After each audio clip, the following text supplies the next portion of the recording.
하나님은 의도적으로 사람을 악하게 만든다든지 의도적으로 선하게 만들지 않습니다. 정말 하나님의 긍휼을 얻기를 원하십니까? 갈망하십시오. 사람 때문에, 환경 때문에, 어떤 이유 때문에 우리의 마음이 나빠지는 걸 막아야 돼요.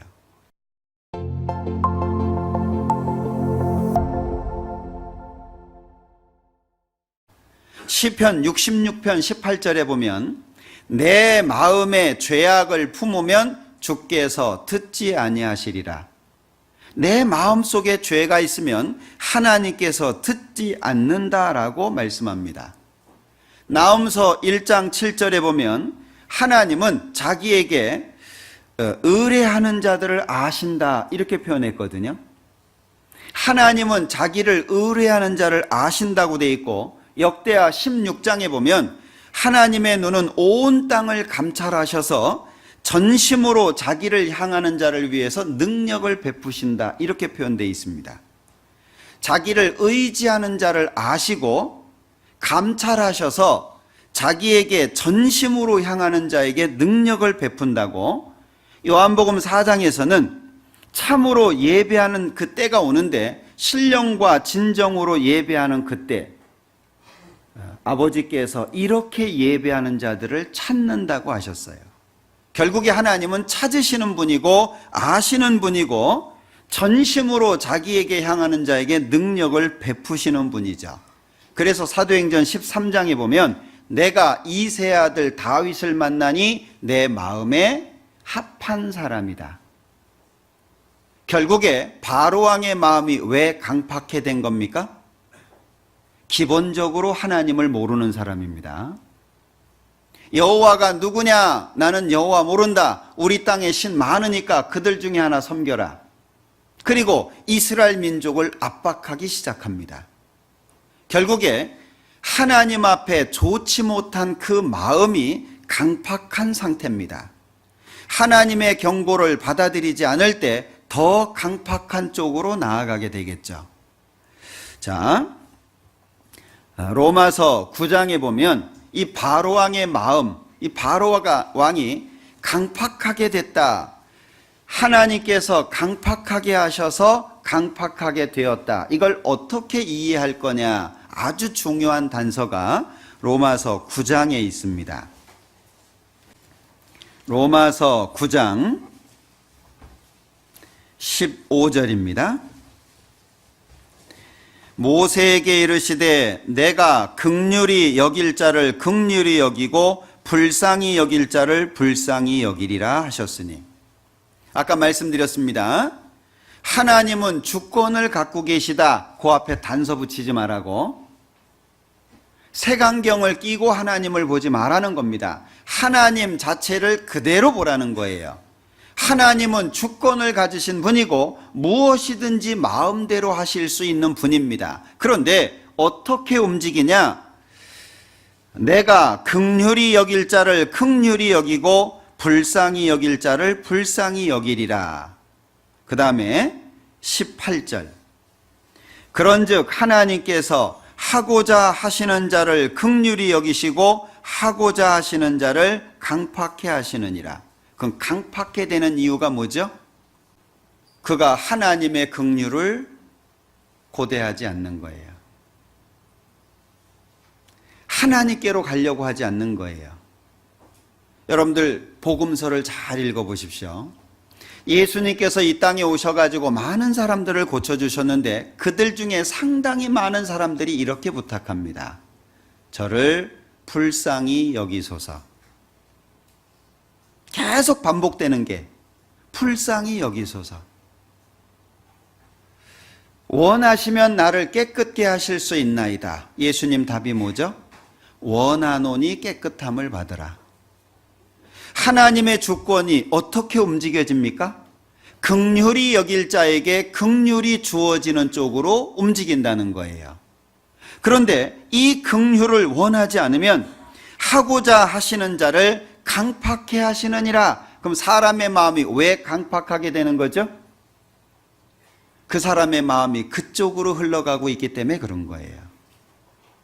하나님은 의도적으로 사람을 악하게 만든다든지 의도적으로 선하게 만들지 않습니다. 하나님은 모든 사람에게 공평하십니다. 하나님의 긍휼을 고대하면 긍휼이 주어지게 돼 있고, 하나님 앞에 강팍한 마음을 갖고 있으면 강팍함이 주어지도록 돼 있는 거예요. 결국에 하나님의 것을 풍족히 받느냐 못 받느냐는 누구 때문입니까? 자기 때문입니다. 자기가 하나님의 긍휼을 막고 있는 거예요. 본인 스스로 하나님께로부터 오는 걸 막고 있는 거예요. 그러니까 안 되는 거예요. 왜 예수님께서 이 땅에 오셔서 여러 사람을 고친 내용을 그렇게 상세하게 기록하고 있을까요? 한두 명 써놓으면 되는데 반복해서 말씀하시고 있지 않습니까? 하나님의 사랑이 어떻게 움직여지는지. 자, 종교인들이라고 다 하나님의 은혜에서 제외된 게 아닙니다. 종교인들 중에도 예수님을 믿은 사람이 있습니다. 그리고 고위 관직에 있더라도 예수님을 믿은 사람이 있습니다. 그런데 대부분의 종교가들은 예수님을 배척했습니다. 이유가 뭐죠? 예수님께 있는 게 아니에요. 그들 마음속에 있는 거예요. 신앙생활을 하다가 사람 간의 갈등이 생기면 에이, 교회 안 나가. 구원이 그 정도밖에 가치가 안 됩니까? 예수님이 나를 위해서 죽으셨고 3일 뒤에 부활하셨습니다. 많은 사람에게 나타나서 자기의 살아나심을 보여주셨습니다. 그 예수님의 삶, 이 땅에 태어나시고 모진 삶을 사시고 아무것도 자기 것이 없는 상태에서 십자가에서 죽으시고 부활하셨습니다. 그게 나를 위해서인데 고작 사람하고의 관계 속에서 마음이 상했다고 예수 안 믿어, 교회 안 나가, 구원이 그 정도밖에 안 될까요? 어떻게 생각하셔요?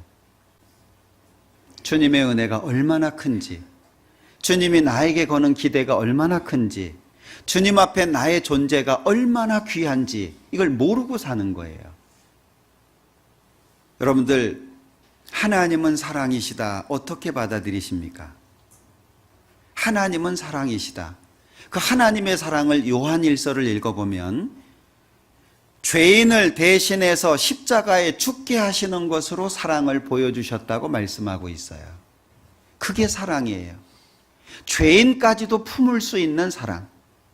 저는 처음에 구원을 받고 나서 내 죄를 용서해 주신 게 너무 감사했어요. 제가 말씀을 들었던 것이 7월 달이었습니다. 비디오 테이프를 통해서 말씀을 듣고 구원을 받았어요. 너무 감사했습니다. 내 죄를 용서해 주셨다는 게. 그런데 몇 개월 안 되지만 제가 9월 달에 집회 말씀을 들었어요. 교회당에서. 실제 하는 집회를 처음 들은 겁니다. 그런데 그 몇 달 안 되는 사이에 구원받은 사람으로서 제대로 안 사라지는 거예요. 말씀을 듣다 보면 찔리는 게 자꾸 생기고 잘못한 게 생각이 나고 하나님 앞에 뭔가 바르지 못한 게 자꾸 드러나고, 그러니까 마음속에 내가 정말 구원을 받은 것인지, 구원받은 사람이 이렇게 살아도 되는 것인지, 그 갈등이 짧은 시간이었지만 몇 개월 속에 있었습니다. 근데 9월달 말씀을 듣는 가운데 너무너무 마음이 기뻐지고 마음이 회복이 됐어요. 주일날 성찬하기 전에 말씀 끝나고 찬양을 부르는데 찬송가 40장이었습니다. 찬송가 40장. 기억나십니까? 3절인가에 보면 예수님이 이 땅에 오셔서 십자가에 죽는 장면이 기록이 되어 있어요. 찬송가 40장에. 그 내용을 찬송을 같이 하는데 3절에 주 하나님 독생자 아낌없이 우리를 위해 보내주셨네. 십자가에 피 흘려 죽으신 주 내 모든 죄를 구속하셨네. 이 찬양을 부르는데요, 주체할 수 없을 정도로 눈물이 흐르는 거예요. 옆에 가족들이 앉아 있는데 막 창피하기도 하고, 그런데 막 주체가 안 되는 거예요. 막 하수도 터진 것처럼 그냥 눈물이 흐르는데 막 한참을 몰래 닦다가 나중엔 놔둬버렸어요. 계속 나오니까. 막아도 안 되니까. 왜 그렇게 감사했냐? 처음에는 내 죄를 용서해 주신 것 때문에 감사했어요. 근데 그때는 용서해 줬는데도 요 모양이에요. 영원한 속죄를 해 주셨는데도 불구하고 내가 요 모양밖에 안 되는 거예요. 너무 비참하기도 합니다. 그런데 그런 나를 받아주신 게 감사했어요. 좀 다르죠? 처음에는 그냥 내 죄를 용서해 주신 게 감사했다면 용서받은 사람으로서 바르게 살지 못하는 그 모습까지도 받아주신다는 그게 너무 감사했어요. 주님 뜻대로 살아야지 작정하게 된 계기가 됐습니다. 근데 그 뒤에 보니까 또 그 모양이더라고요. 죄인까지도 용납하시는, 우리가 손가락질하는 저런 놈은 그런 사람들까지도 용납하시는, 그게 십자가잖아요. 우리는 그걸 알게 된 거예요. 하나님의 주권이 어떻게 움직여집니까? 하나님 마음대로? 하나님 하고 싶은 대로? 아닙니다. 그래서 로마서 9장에 이 14절부터 18절까지 바로 왕에 관련된 내용을 말씀하시면서 하나님의 주권이 어떻게 이동이 되는지를 말씀하고 있는 거예요. 다시 보겠습니다. 9장 15절. 모세에게 이르시되 내가 긍휼히 여길 자를 긍휼히 여기고 불쌍히 여길 자를 불쌍히 여기리라 하셨으니, 그런즉 원하는 자로 말미암음도 아니요 다른 박질하는 자로 말미암음도 아니요 오직 긍휼히 여기시는 하나님으로 말미암음이니라. 주권이 누구에게 있죠? 하나님께 있다는 걸 말하는 겁니다. 그 주권이 어떻게 움직여집니까? 긍휼을 갈망하는 자에게 움직여지는 거예요. 앞부분에 말씀하는 걸 잘 이해하셔야 됩니다. 원하는 자로 말미암지도 아니요. 원해도 하나님 안 주시네, 그 뜻이 아닙니다. 주권이 하나님한테 있다, 그 얘기예요. 긍휼히 여기는 주권 자체가 하나님이 있고 사람에게 있지 않다, 그걸 말씀한 겁니다. 이걸 잘못 이해하면은요, 원하는 자로 말미암음도 아니요, 그러면 이거 뭐 하나님 마음대로네. 그래서 토기장이의 비유를 오해하기 시작한 거예요.